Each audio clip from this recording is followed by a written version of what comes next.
Welcome to the Lucid9 podcast. We got Via, the writer for Elizabeth. Say hi, Via. Yeah. Hello. We got DJ Horn, the writer for Auri. Good afternoon. And we got John Van Doren, the voice of Yama Ishimoto himself. Hello. Now, before we get into anything, I want to thank you guys all for just helping us out with this project. It's, non-commercial and all, and nobody's actually getting compensated in money or anything. Wait, hold on. We're not getting paid? You're getting paid in love. That's how I don't like to. go. I don't like to. I don't know if I like can to think accept about love. I 25 cents per word. Come on. Come on. You gotta work with me. It's expensive, I know. I gotta talk to my boss, alright? Yama I will mean, now if you're- only have Come voice on. cues. that. If you're giving him that, I also want 25 cents per word. Give it to me. Why are you guys so expensive? I'll do it for Oh. 20.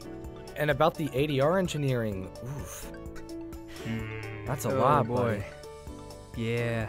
So, I had a few questions for you guys. I got the list up right here, but it's gonna be a pretty chill podcast, so if you wanna talk about anything in particular, just don't hesitate to talk about it. The first one we got here, how did you find out about the project? It's pretty simple enough. I know some of these already, but just for our viewers. John, how did you find out about the project? I found out about it through... I was in a group call with, like, a bunch of friends of mine that were also involved already, like Michael Kovac and Christian Connors, and they introduced me to John Go. And he was kind of like, scouting for extras at the time, and I was like, oh, hey, I do that stuff. He was like, okay, cool. So I signed the contract and did a little bit of looking into like what the project was kind of about, and yeah, it's a pretty simple story. I just kind of got introduced to John and found out about it through him. So which characters did you do for extras? Let's see. There's a character in day 2. He's like an author in the career. Oh yeah, The career day thing. So The there was hobo man? Huh? right? The hobo. Yeah, yeah. So there was that, a couple students, and my personal favorite extra had to be the KOXE member. Oh yeah. My personal favorite. Let's see, DJ. I can't remember if I found out about Lucid9 through Steam itself or through Twitter. But what kind of attracted me to the project was the artwork and the fact that there aren't many Western visual novels that look as good as Lucid9 does. And then the fact that it was free was another big thing that kind of captured me. And I got the game a little while after it came out. I got busy and never wound up finishing it, and my interest was reignited when you approached me, David. I think something happened with the former writer for Auri, and you guys needed somebody to step in, and that's when I was like, yo, this is my time to go back to Lucid9. And I went back to Lucid9, and I forgot why I wasn't able to finish it in the first place, because it is fantastic. You said that you told me that you worked on a couple of other games, or at least as an editor. The big project I did before coming on to Lucid9 was I was the only editor and I was the co-writer for Carpe Diem reboots. Other than that, I've worked on a few non-visual novel games. There was this one game, Room 42, that came out. It's like some zombie RPG thing. A lot of editing work for that as well. Bunch of various like freelance projects that people would contact me about. I don't even have names for a lot of them. It's just kind of like, yo, revise my script and we'll give you money. And so I'm like, hey, I like money. And one thing leads to another, and I am here now with no money. You've got my love, at least. My appreciation. Yeah, I guess that's cool. Yeah. So, was Carpe Diem reboot? Is that like Reboot is the sequel to another free visual novel that came out on Steam. I think it was either 2 or 3 years ago. It got tons of positive reviews, but it's only a 10-minute game. And so Iz, the main writer for both Carpe Diem and Reboot, wanted to expand on the world, and he put together a sequel.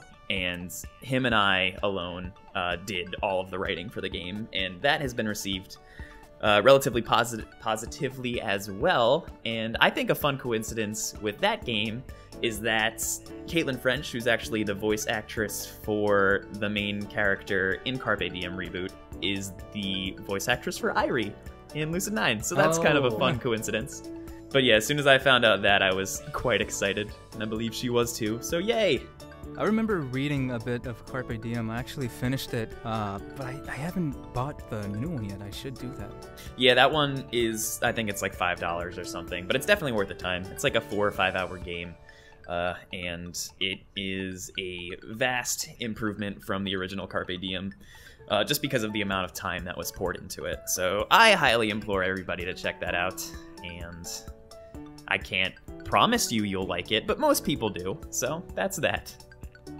I'll paste the link to it. So the next question, not the next question, we got via. Yeah, you were about to ignore I was about to me. skip you. How could you?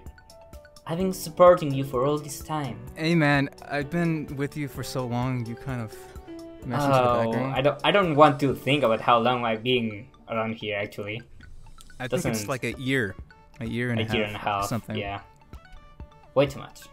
Anyway, how I got to know about the project, right? About Lucid9. Yep. Let's see. It was at a time when I had stopped writing for visual novels for a while. I had a bunch of failed projects in my past, and then I got very busy with university, with studying and stuff like that.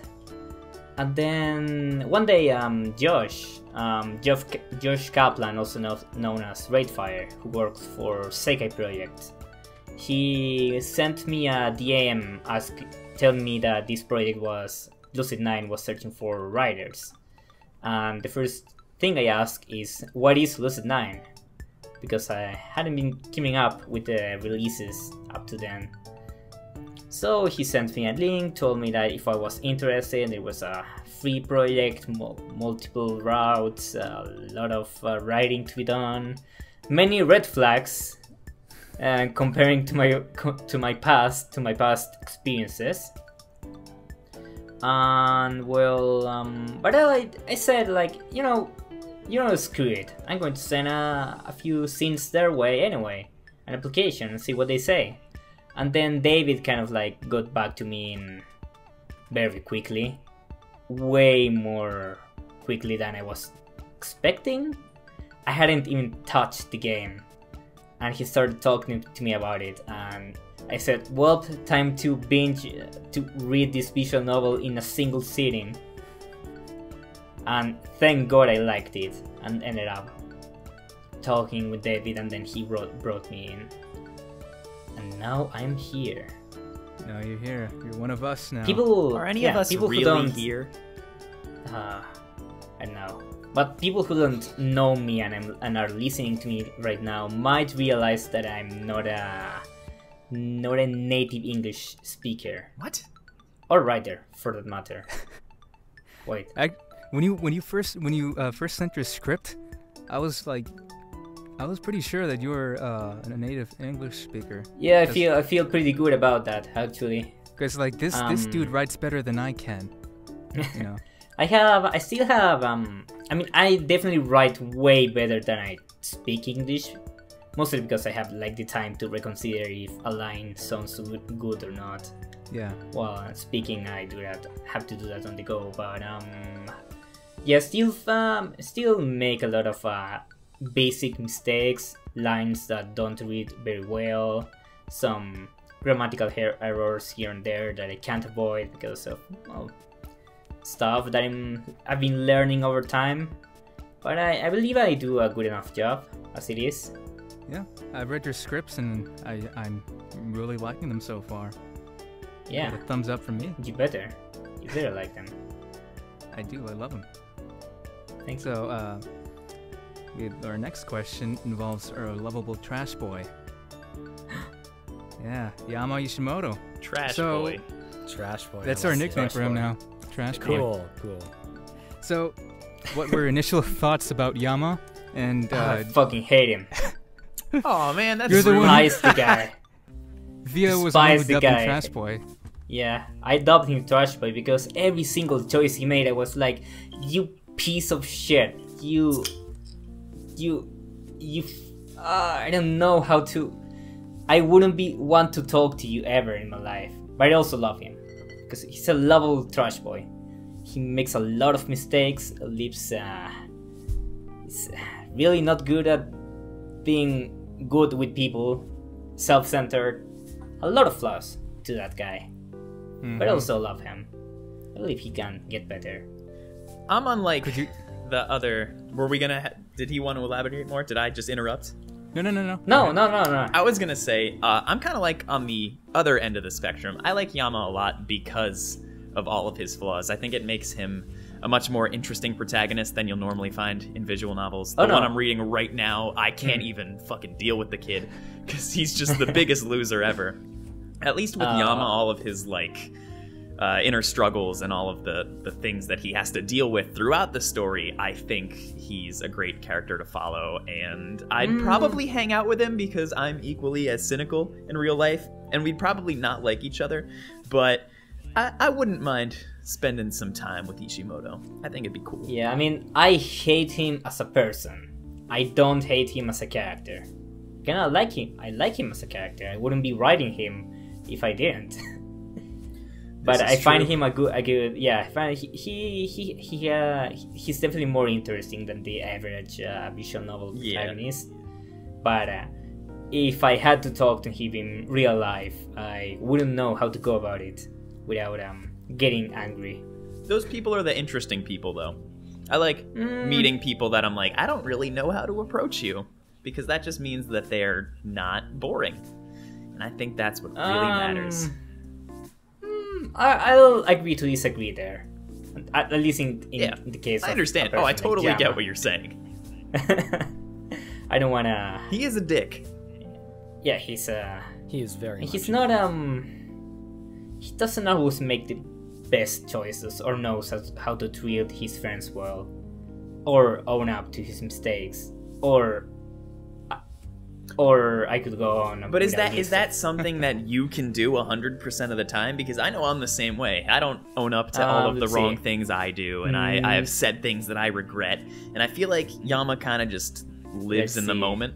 No, but that's because A, I'm 5 years older than Yama, and B, I believe that's it. Yama's still a kid. I mean, That's true. Yeah. he's still kind of like a teenager. He's still in school. He didn't have really he had a lot of traumas in his life, but he's not really he's still from a well-off family, kind of sheltered kid. Mm-hmm. So I kind of expect that from him. I understand that, and I believe the writing in Inciting Incident does a good job at portraying him as he is, without trying to soften too much the blows on his part.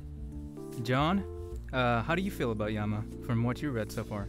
Yama is a very interesting character because, yeah, he definitely is not like a lot of other protagonists that you see in other stories, but something that makes him unique is you really get to see his perspective, whereas usually characters like him are kind of on the sideline, where, you know, you'd originally be focused on the people that are all uppity and all inspired to strive to be greater or whatever, but Yama is very, very down to earth.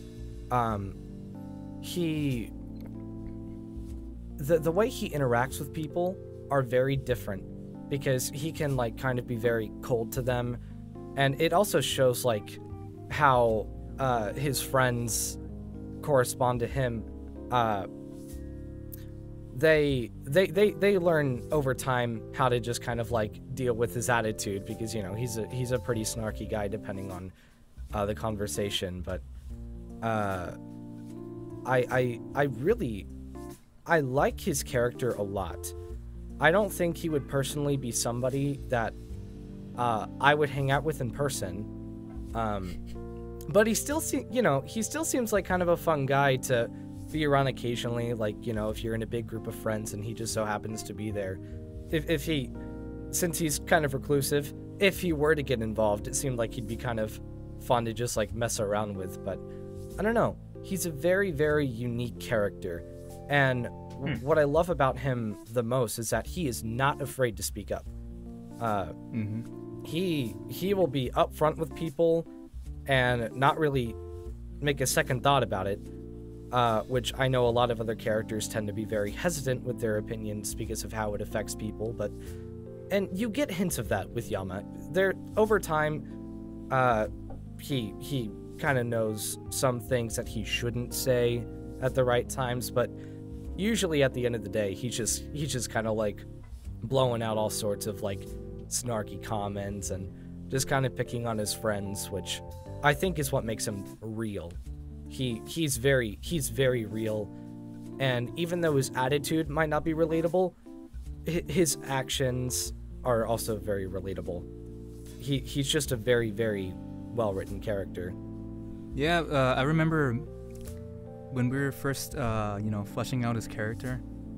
His was probably the most difficult because, like, we had to try to balance between how, edgy he was, or depressed, Right. or whatever word you want to use, between, like, his fun side, his, when he's interacting with his friends, and how much is too much for him. Yeah. So that part was the hardest for us to, get a grasp of. And I think Lucid9 did a really good job of writing his character for Inciting Incident. Oh, absolutely. So I believe that when it comes to me and DJ, I believe there's an interesting thing happening with us and Yama, that we weren't involved in writing Inciting Incident at all. The Yama we got to know was through reading at least that part of the finished product we saw him, and so we both probably have a different read on him, which probably shows in our current writing, because we are both kind of like focusing on different aspects of who he is. I believe that's pretty neat. It boils down to how different writers interpret a character, and I think that can be a good side of having multiple scenario writers, but also a bad side. It's always great seeing how a character can be viewed from multiple perspectives, but as soon as both sides start contradicting one another, that's when it becomes a problem. And up until now, I think that we've avoided that completely. I don't think that's an issue at all.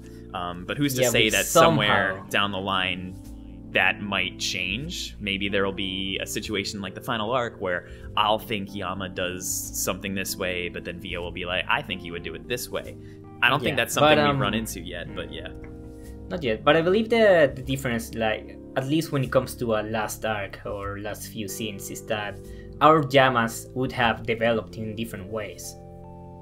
So then the two of them making choices that aren't really in synchrony with each other kind of makes sense, because they followed a different path by then. Exactly. Already. Yeah, people are sculpted by the events that surround them. And obviously you've got different roots, different things are going to happen to Yama that'll make him act differently than he was at the beginning of the arc. So yeah, and the people they deal with as well. I mean, in our routes, the girl that's his partner or whatever, Irie and Elizabeth, they both influence him in a different way already by this point in our scripts. So that's another point. Yeah, they're drastically different too, so you can only imagine, like, spend so much time with Irie and you can see things going one way, but spend so much time with Elizabeth and it's going to be completely different. So it makes sense and it's justified. But that kind of segues into my next question here. How do you guys usually get into his head, Yama's head, into his character? I can field this first. I'm not, without going into too much detail, I know all about being mentally unstable. I lived in a psych ward for a while, so I can feel for Yama, and I know how things get when your life is nothing but negativity. And I think it makes for a very interesting story when characters have trouble succumbing to that.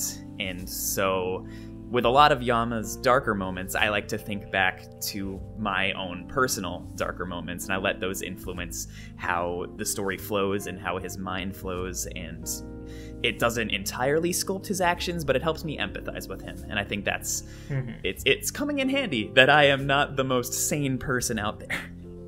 Let's see. In my case, I had a bit of trouble like getting in his head for the first few months here.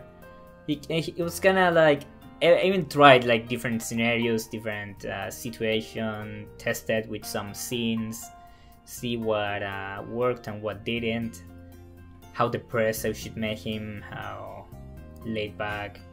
Eventually I decided to do the same thing I did I'm trying to do with the route at large, which is like try to focus on one aspect of his personality or his feelings at the moment and try to build up from there. And eventually that an emotion ended up being anger. Because he has, without spoiling again, he has reasons to be angry. He has many reasons to be angry, so they say to play that element more than anything else. And that helped me a lot getting to his mindset, because I can relate to that, to being angry at stuff going terribly wrong, people treating you bad, society at large kind of like pushing you around, ignoring you, etc. Finding a common ground with Yama eventually helped me a lot. John? I personally, it took a while to really get into Yama's character. For the first couple of days, it was, a typical teenager in high school, pretty sarcastic and just kind of likes to mess around with friends, but there's a lot of hints to like what he's experienced in his past within those first few days that I kind of noticed as I was reading for the character. And as the days kept going, I noticed that he was starting to become a little more unstable. Not like he was still able to collect himself, but you could tell that he's getting a little more emotionally like affected throughout the game as you start to investigate what's going on around the school, and he kind of starts to show his weaker side because he's attaching what's happening now towards what he's already experienced. So it's, as far as getting into the character, I kind of tried to just imagine what it could be like to go through what he's been through before. While I don't know too many details about that myself, I kind of try to imagine my own past, because I have grown a lot as a person to where I can tell if I played this game like a few years ago, it would be a lot easier for me to relate to Yama. Now I can't say that I do, because I have changed and I don't really relate to his attitude as much, but it's easier for me to delve into what his attitude has been like through my own experiences, like in high school, for instance. I was very, sarcastic, and I like to pick on my friends a lot, but it's really difficult to get into Yama's character, because he's very, very dynamic. He's whenever you get into talking to different characters, he has different attitudes towards the characters, like so he expresses a lot, and I think that's what's the most difficult thing about Yama, but the most interesting thing about him. He's not just Yama. He's like Yama branching off as the game proceeds. So it's only going to get more difficult from here to get into the character, but that's what makes me so attached to him. It's because there's always different things going on in his mind, and different appearances with other characters that he has very, very diverse attitudes towards other characters. So it is a challenge. I've never, ever had a role like Yama before, because he is not linear. And No. I've played a lot of other characters that have been, kind of straightforward characters that you'd be like, oh, that's typical so-and-so, but that's not Yama. He's displayed as that through the beginning of the game, just like, oh, typical Yama, but he changes, and that's what's so cool about him. So it's very fun to play his character, but it is a huge challenge, and I think it's definitely making me improve, like, myself as an actor. Well put. Yep. Thank you. I've been rehearsing that. So you you brought up something really interesting too, about his different dynamics with the other characters, and I guess I was wondering, like, which one you found most interesting. It doesn't really have to be just Yama and another character. It can also be other characters, like Shigure and Akira, or Akira and so and so.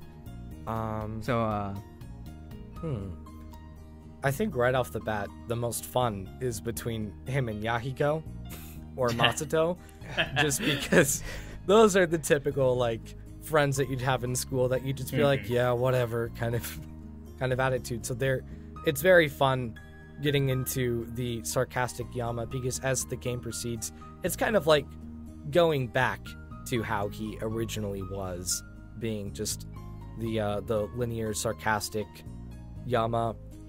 But I think the most interesting one would have to be between him and Rui, because his attitude changes, where he goes back and forth between being very, very kind of snarky with her, to being very kind, very warm, very cold. He's probably the most diverse with Rui that I've noticed so far. Because with certain characters, you start to get a rhythm with them. Where with Yahiko, he likes to pick on him a lot. With Masato, he kind of doesn't really want to get involved, but, he's still really cool with them. But with Rui, it's always changing. And I think that's what's really cool about their relationship. What about you, DJ? Aside from...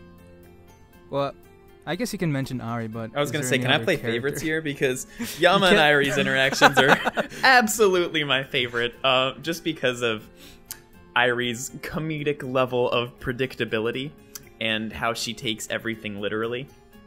Finding a character who takes things the way she does in a visual novel is always fun, just because it's so unlike everyone else and it's so under-animated and unique, I guess is a good way to brand it. But apart from those two, I've always been super fond of Natsuki and how she interacts with anyone, just because it's like nobody has any idea what the hell Natsuki is thinking. And so anytime she shows up and does her thing, I think that kind of steals the show. And at least I can say that she will have a large part going on into the future, and we're gonna get to see more of those interesting Natsuki interactions.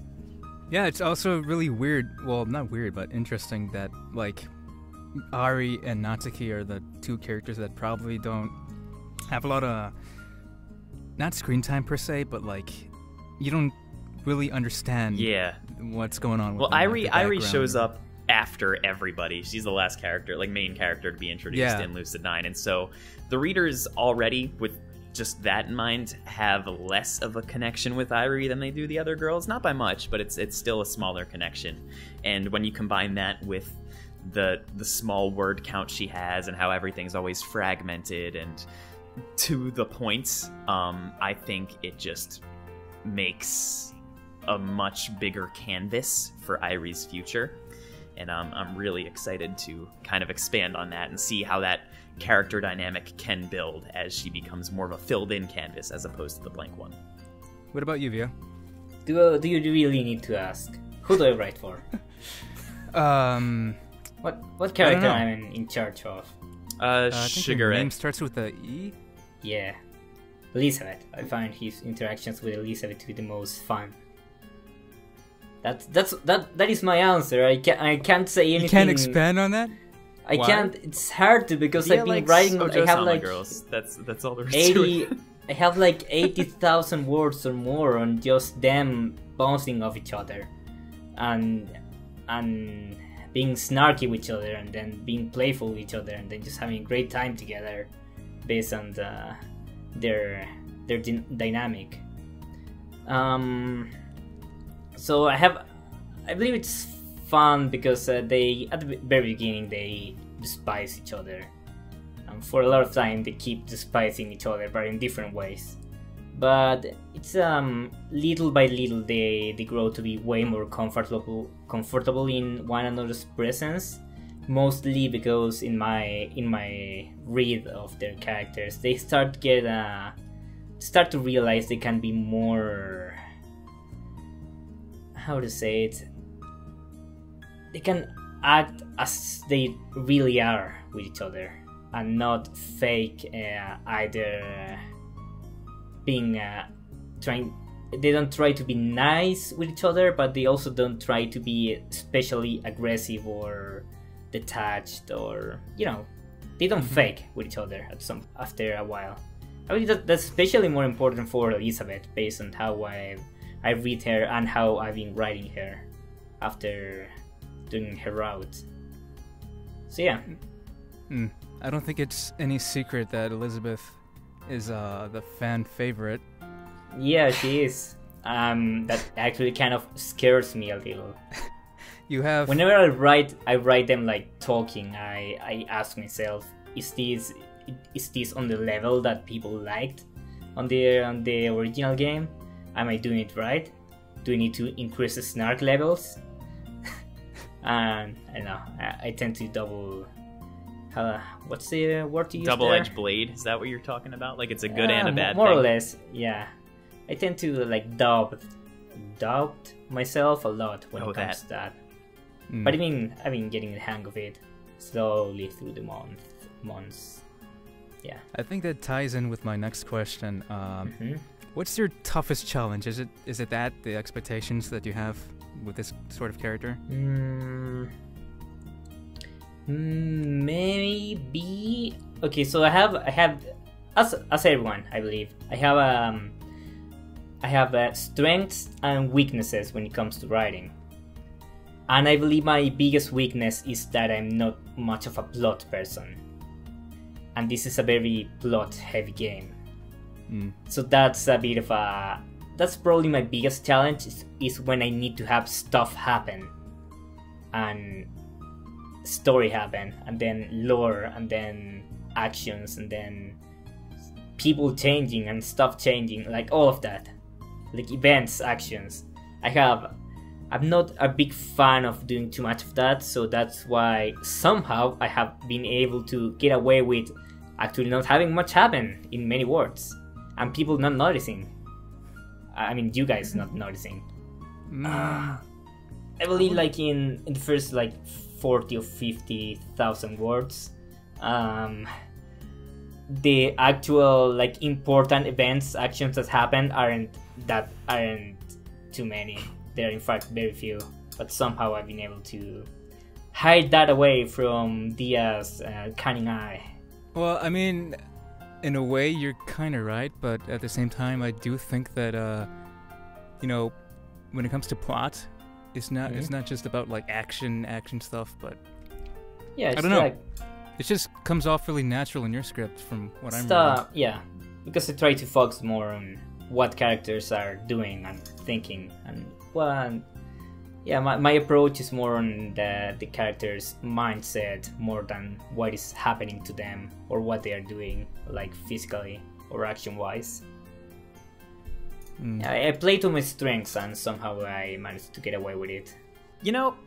For me, I've kind of gone through stages where different challenges show their face, and I have to kind of figure out how to approach each one. At first, the biggest challenge for me was that I felt like I was starting way too late. Like, it seemed like the team had already been in place and had been working for a while. And I know now that's not the case anymore. There's someone was started like after me. But that was my initial concern. It's like, how am I going to catch up with these guys who just like know everything about Isamu and about Lucid9? And that led into my second challenge, which was adapting to Isamu as a whole.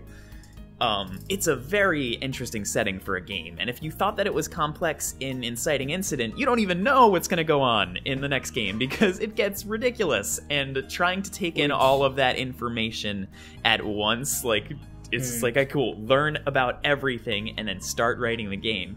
That was intimidating.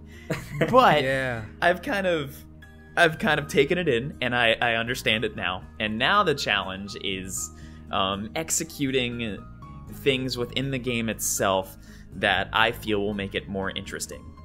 And that's not something like that. I'm not talking about the plot or anything. I've been implementing several creative elements into the way the story is written itself, and trying to think up new and interesting ways to have readers look at a scene is my current challenge. I'll spend a lot of time focusing on that. And it's just I am confident in what I've done so far, but it's always those scenes that pose the biggest challenge to me, and that I'm kind of worried about. Like, I want it to go over some people's heads, but I don't want it to go over everyone's heads.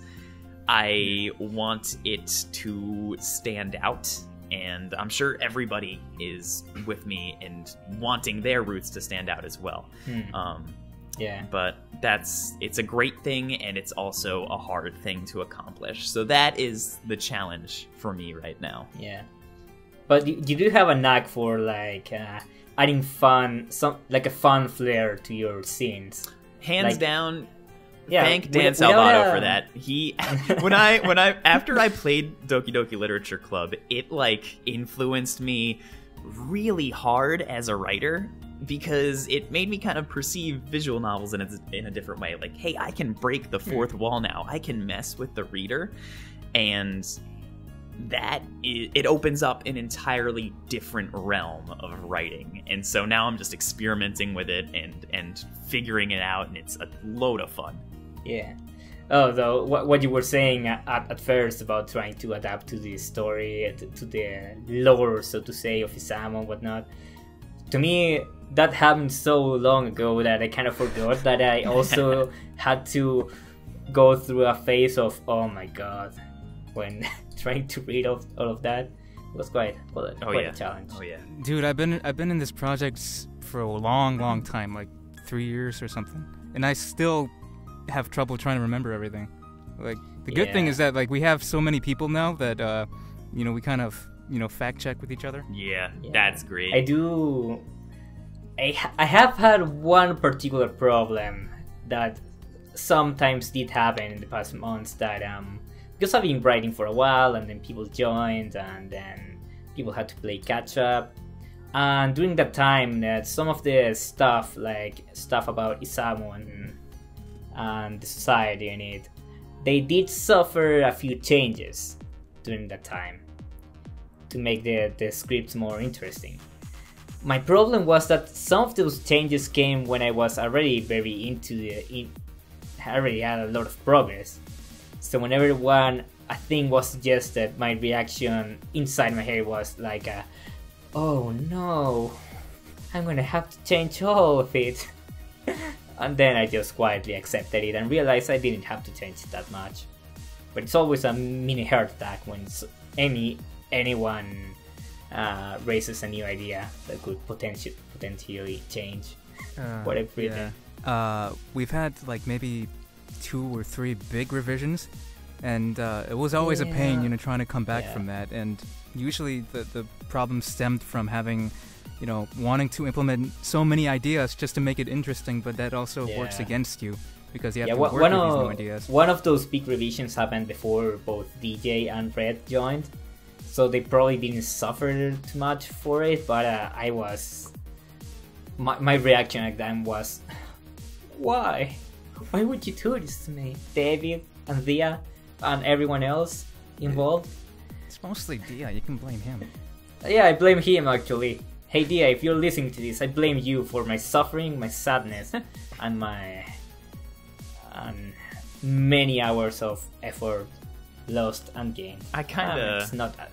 I ran into, I guess, a similar situation, but it was all due to a miscommunication when I started writing. I guess I was looking at old information when I was... Oh, yeah, we do have that. Yeah, like there's a lot of stuff up in the drive for Lucid9 that is no longer accurate, and that was my reference material in the beginning. So I kind of just like spent a lot of time planning something that I immediately had to trash. We do try to clean those up, but somehow they just keep showing up. The They're gonna incorrect show up information still keeps showing up. Iris Trello was outdated until like 2 weeks ago. We tend to have a problem of like someone mentioning like a small like element of how the city works and stuff, and then everyone else just going, "Wait, is that how it works?" And another, "Yeah, we decided on this time," and then another guy saying, "No, wait, but didn't we decide later on that we weren't going to use that?" And then it's chaos. No one knows anything anymore. Buy it. Oh man. For free. I hate all of you. What did we do? No, I don't. Man, I just sit on the like sidelines. All of you. I love all of you. John, have you had any difficulty with like voicing Yama? I think you probably touched on this a bit, but I think, yeah, I did. The biggest thing with Yama is, like I mentioned before, with how dynamic his responses and his emotions and relationships with other characters are. You kind of have to switch, you have to switch off and on different types of personality traits that he expresses throughout the game, because I am not Yama. I am playing a character who is, pre-written, and I have to adapt to how he is as a person. So it can be hard to like take your mindset and transfer it to a completely different person. That's one of the more difficult things about acting, is trying to portray the vision of a different character, but through your own, actions. So it can be hard to express all of the different parts of Yama, but that is exactly why we have a voice director. I can say, hands down, I would not be able to do Yama if it were not for John Wesley Go. I thank him. He's been a huge help. So it's difficult to get into starting voice sessions, but kind of whenever you get into recording for a little bit, after a few minutes, you're kind of like, okay, that's right, this is Yama. This is how he is with this person. This is how he is with this person. So with how diverse he is as a person, and I myself am a pretty straightforward person, it's very new to get into a character who is very different, and that's what makes it so much fun too. So it is difficult, but it's definitely worth it, because I've never had an opportunity to play a character such as Yama. But one of the more like things that is different, as far as, I guess, not necessarily what I'm nervous about, but kind of what's, on my mind a little bit. This game has already been out for a while, and it's now getting, the voice patch developed. So the game has already been released, and before, there were cast announcements, people already had a voice in mind for Yama. While they play the game, they have their own voices developed for different characters. And personally, this is the first time I've been a part of a project that has been adding a voice patch. I've always been like, parts of things that start from scratch. So it's different whenever a product has already been out and people get to know these characters and have their own visions of them in their mind, and then you add a cast list to it. And I'm sure there are other actors and actresses throughout the cast for Lucid9 that have thought the same thing, but it's also kind of different because there was the original cast announcement, which already gave people an idea of who characters might sound like. And people don't know what I sound like, so it's going to be very, very different whenever we get closer to wrapping everything up. It's always in the back of my mind that like Yama is already someone that people have developed a relation with. Like they already know Yama in their own mindset, and I have to try to both respect everyone's visions towards Yama as well as add something of myself that is different and more unique towards myself. So it can be difficult to balance those two different aspects of playing the character, but aside from that, it's been a blast. I will say that much, and I'm not even finished yet, so it's just increasingly getting more and more intense, and it just makes it way more interesting to play this kind of character. Yeah, that's really interesting because, like, when we first made the VN, we didn't really have in mind, like, we weren't really planning to actually implement voice acting. That wasn't until John approached us and he's like, hey, you guys want voice acting? We're like, yeah, sure. And then he brought some people on board and we're like, oh shit, like, these guys are really good. We didn't expect this to happen. So it was a really happy surprise, and I can see how difficult it can be, you know, trying to voice a character that people already have, you know, a voice in their heads, you know, when they read the thing. And yeah, I'm actually really looking forward to your lines. I don't think I've heard some of them, but not the rest of the days. I'm especially excited to hear the climax of the VN and how you perform that. Oh boy. Yeah, I'm looking forward to finishing it off, definitely. Oh boy. Oh boy. That's literally all we can say about the climax. Oh boy. That's what John's been telling me. Oh boy. You're in for a treat. Yeah. Oh boy. I would tell myself I'm prepared, but I know deep down inside I'm really not. But Totally not. that's kind of the fun of it. There's always something new. Have you ever been in a project where, like, you connect with the characters so much that you actually feel the emotions coming, you know, spilling out of you, like something sad happened and you start crying in front of the mic? Does that happen to you, or? You know, I haven't been a part of too many other projects. If anything, Yama is the first, like, lead role that I've ever had for something as far as, like, a visual novel goes, but other projects that have been in development, they might not have already had scripts out, so I might be, like, cast as them, but I haven't performed any of their lines yet because they're still in development. So there's a lot of circumstances where I'd be in the middle of a scene talking to friends like Yahiko or Masato. It can be pretty easy to get into the mindset of messing with friends because I have a personal group of 3 friends from high school who are well aware that I both love and hate the crap out of them, and I'm pretty sure that's what Yama's emotions are towards them, where he accepts them as friends and he appreciates them, but you know, it's pretty fun to pick on them.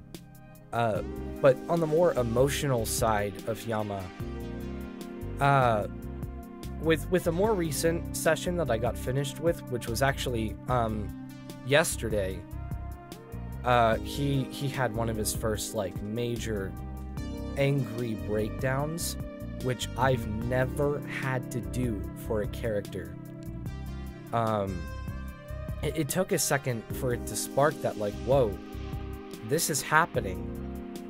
And I can't say that I've been able to, like, relate to it personally, but with the amount of expression of emotion that he gives off, it's very intense, and it does bring back a lot of memories that I've had in my past that aren't the same in the scenario, but are very relatable, and there are instances in real life that I can take those, like my friends in real life, I can take those and adapt them to Yama's situations, and it does make it more of a relatable situation. There's only been maybe like one or two instances where while playing Yama, I've really gotten emotionally attached to the scene to where I completely forget what I've even said. There'll be instances where John and I will be in the middle of a recording session, and we'll get, halfway through a day, and I'll be exhausted, and we stop for the day, and then the next time we get into it, I'll just be like, man, I don't remember any of this, because it's so... Whenever I get attached to a scene, it's very on the spot emotion, especially whenever it triggers different things, different memories that you've had in your past. It sparks something that it really just makes it real, and it's not like I'm acting. It's like I'm expressing these emotions that I have felt in my past, and I'm bringing them to life. It doesn't feel like I'm just like, oh, I'm acting angry. Grr! It's like, I felt this before. And I think about all the different emotions that I felt before, and then all of a sudden the scene's done. Like, it just goes by in a flash. I don't know how that happens, but it happens whenever you get so invested in a character. So it's very intense for Yama himself, and I feel like it's from here on out it's probably gonna get a lot worse, like you guys have said. Oh boy. So I just hope I can live up to it, and but it's, yeah, I've gotten very, very emotionally invested in Yama on more than one occasion. I think we can all agree that we love Yama. Too late. I mean, love him as a character, but not as a person. Okay. I love him as a person. Yeah, to clarify that. No, I love you, Yama. No, I mean, it happens. It doesn't only happen to me with Silent Innocent. Even when I'm writing, and like having him do stuff, and then explain it to himself in his brain, and feel all the emotion and shit.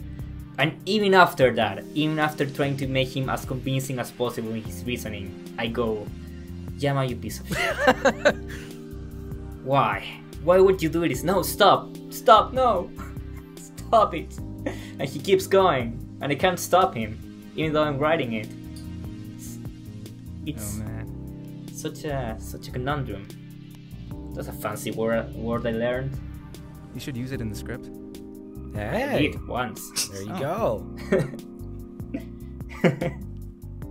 Oh yeah. So I think that's all the questions that I had for today. Was there anything you guys wanted to talk about?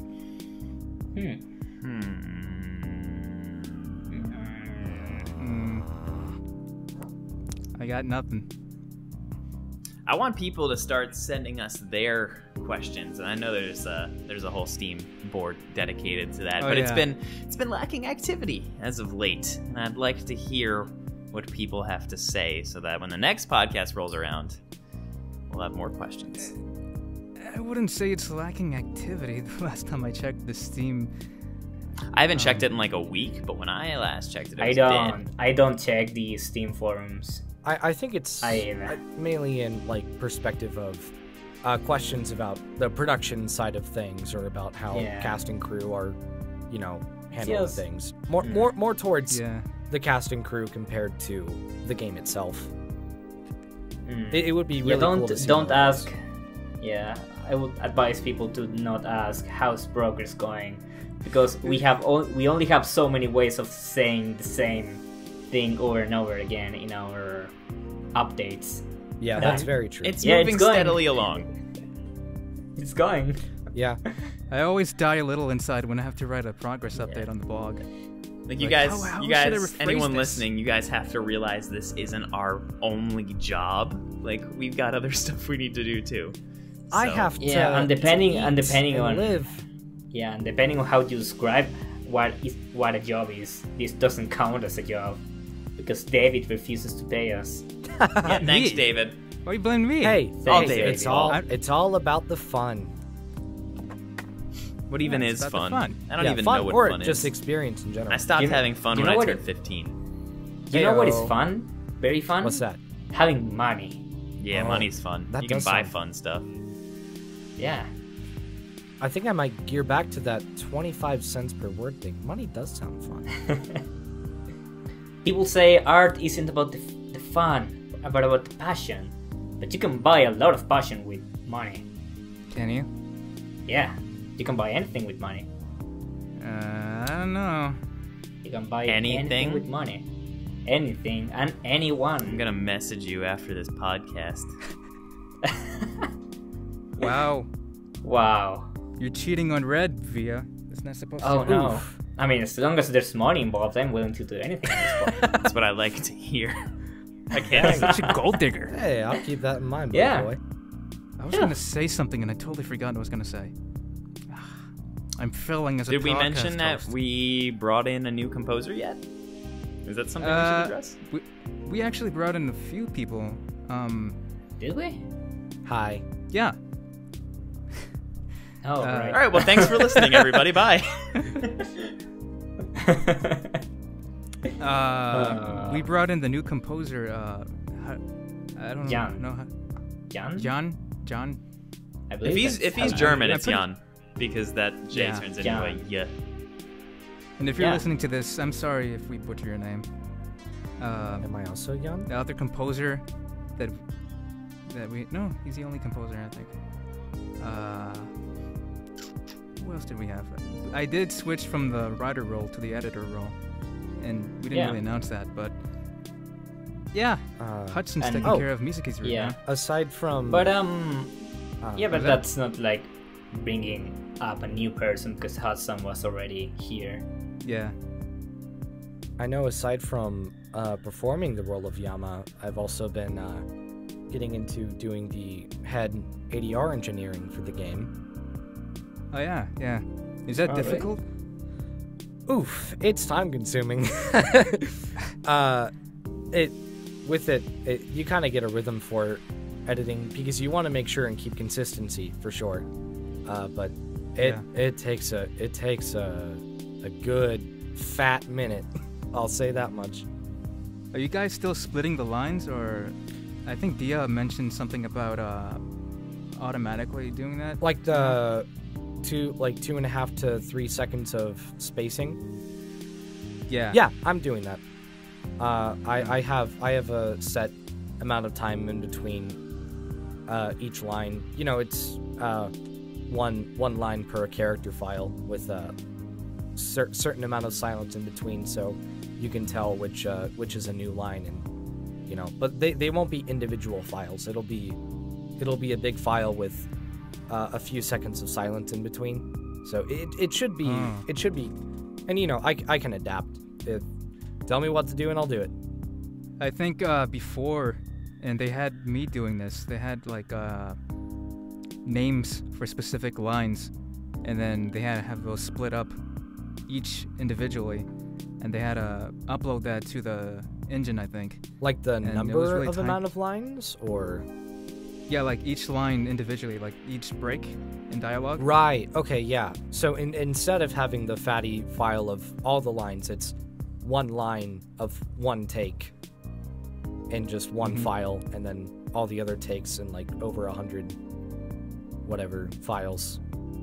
Yeah, Dia had me doing that for the splitting, and it really was like time consuming, and I can only imagine like the other stuff that you guys are doing as well for the mixing and making sure everybody's consistent. Yeah, Uh, it took a while. Yeah, a lot of it is primarily based on environmental, which, while I'm not an expert by any means, it can be hard to change things that have been done environmentally to the recording compared to things that I can change through the digital work, because like you can't fix a giant load of echo. If you record in your kitchen, that's your fault. But, yeah. And I think that should be it for this episode. Well, dang. Mm-hmm. You again. If you guys want to follow these guys on social media, I'll put their links down in the description. Check them out, subscribe, like, stuff.